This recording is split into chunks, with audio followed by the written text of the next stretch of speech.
नमस्कार। आज मैं आपको अति प्राचीन तीर्थ क्षेत्र देवगढ़ जी के बारे में कुछ जानकारियाँ उपलब्ध करा रहा हूँ। यह अतिशय क्षेत्र ललितपुर नगर से लगभग 33 किलोमीटर दूर बेतवा नदी के किनारे पर स्थित है। बहुत ही सुरम्य और रमणीक स्थान। चंदेल वंश के राजाओं का यहाँ पर कभी राज रहा, जो कि लगभग 9वीं और 10वीं शताब्दी के बीच का माना जाता है।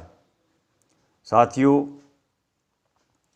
बेतवा नदी के किनारे यह अत्यंत प्राचीन तीर्थ एक अपने आप में मनोहारी और अद्भुत कला से उत्कीर्ण पाषाण की प्रतिमाएं यहाँ उपस्थित हैं, जिसमें जैन मूर्तियाँ, जैन धर्म की और वैष्णव धर्म दोनों संप्रदायों की अनेक शिल्प, अद्भुत शिल्प जो देखते ही बनते हैं, उपस्थित हैं। यहाँ पर भगवान शांतिनाथ की जो मूल नायक प्रतिमा है, वो अति मनमोहक प्रतिमा दर्शनीय है। एवं असंख्य मूर्तियाँ खंडित और भग्नावशेष रूप में उपस्थित हैं, जो कि यहाँ के साहू जी संग्रहालय में संरक्षित की गई हैं। साथियों, इस प्राचीन पाषाण शिल्प की अद्भुत कारीगरी देखते ही बनती है। मंदिरों में स्थित स्तंभों पर 18 भिन्न भिन्न लिपियों का समावेश है, जो कि अद्भुत है, अवर्णनीय है। और 8वीं से 17वीं शताब्दी तक यह स्थान जैन धर्म का प्रमुख केंद्र था और 19 मान स्तंभ और दीवालों पर उत्कीर्ण 200 अभिलेख सहित कुल 500 अभिलेख अब तक प्राप्त हो चुके हैं। इसका प्राचीन नाम लोक्षागिरी था। संभवतः देवगढ़ नाम ऐसा प्रतीत होता है कि यहाँ पर जो मंदिर हैं, उनकी रचना मानव ने नहीं, किन्हीं देवों ने की थी।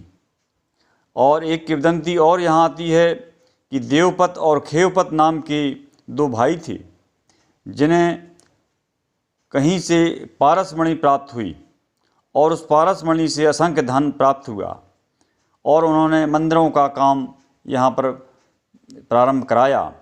किंतु राजा को जैसे ही पता चला कि इन दोनों भाइयों के पास पारसमणि हैं, तो उन्होंने उस पारसमणि को छीनने के लिए उसको गिरफ्तार किया।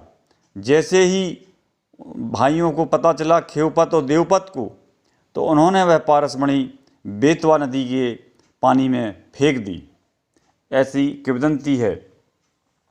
साथियों, विंध्याचल पर्वत की दक्षिण पश्चिम पर्वत श्रृंखला पर अति लोकप्रिय तीर्थ क्षेत्र है, अत्यंत रमणीक है और हमारी नयनों को परम सुख देने वाला है।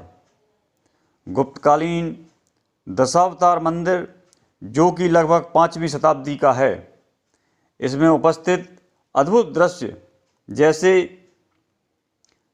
नर नारायण तपस्या और अनंत साई विष्णु वैष्णव पौराणिक कथाओं के दृश्य उपस्थित करते हैं। इसी मंदिर में पाई जाने वाली एक मूर्ति अनोखी है, जिसमें देवकी अपने पति वासुदेव को नए नवेले कृष्ण को सौंपती है। इसे गुप्तकाल की कला के सर्वश्रेष्ठ चित्रणों में से एक कहा जाता है।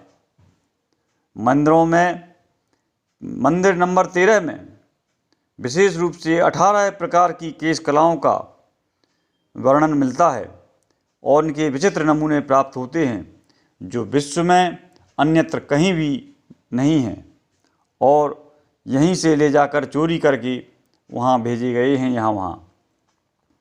साथियों, यह तीर्थ अपने आप में बहुत कुछ कहता है। संक्षेप में मैंने आपको जो जानकारी दी है, ये जानकारी निश्चित रूप से आपको वहाँ के दर्शन करने के लिए आकर्षित करेगी और मैं समझता हूँ कि इस तीर्थ क्षेत्र के दर्शन करके आप निश्चित रूप से अपने आप को धन्य मानेंगे।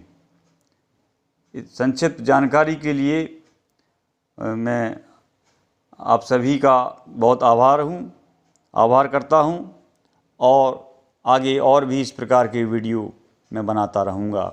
धन्यवाद।